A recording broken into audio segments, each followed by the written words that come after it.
وزیر اعظم نے agriculture food and drug authority کے قیام کو سراہا۔ لاہور میں تقریب سے خطاب کرتے ہوئے کہا کہ فوڈ سیکیورٹی اور حفظان صحت کے معیار کو یقینی بنانے کے لیے اتھارٹی کا قیام اہم اقدام ہے۔ زرعی مصنوعات اور ادویات کی شفاف نگرانی کے لیے ادارے کا قیام وقت کی ضرورت ہے۔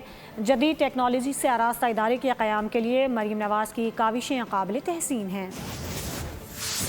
عمارت جو کھنڈرات کی تصویر بن گئی تھی، آج یہ جدید مشینری سے لیس ہے۔ پی ایچ ڈیز اور ایکسپرٹس اس کو چلا رہے ہیں۔ یہ ایک بہت بڑی قومی خدمت ہے۔ یہ صرف صوبہ پنجاب کے لیے نہیں، یہ لیب پورے پاکستان کے باقی صوبوں کو بہترین خدمات انجام دیں گی، اور میں سمجھتا ہوں کہ اس سے زیادہ امپورٹنٹ منصوبہ کوئی نہیں تھا۔ ایک عظیم ادارہ جو بن گیا ہے، اس سے ملاوٹ کا خاتمہ ہوگا۔ This lab is going to help Pakistan. میں سمجھتا ہوں کہ اس سے بڑی قوم کی اور کوئی خدمت نہیں ہو سکتی۔ اس لیے مریم نواز شریف وزیر اعلیٰ، میری بیٹی، I'd like to salute you for this wonderful work۔ Subscribe کریں اور بیل دبائیں تاکہ کوئی خبر رہ نہ جائے۔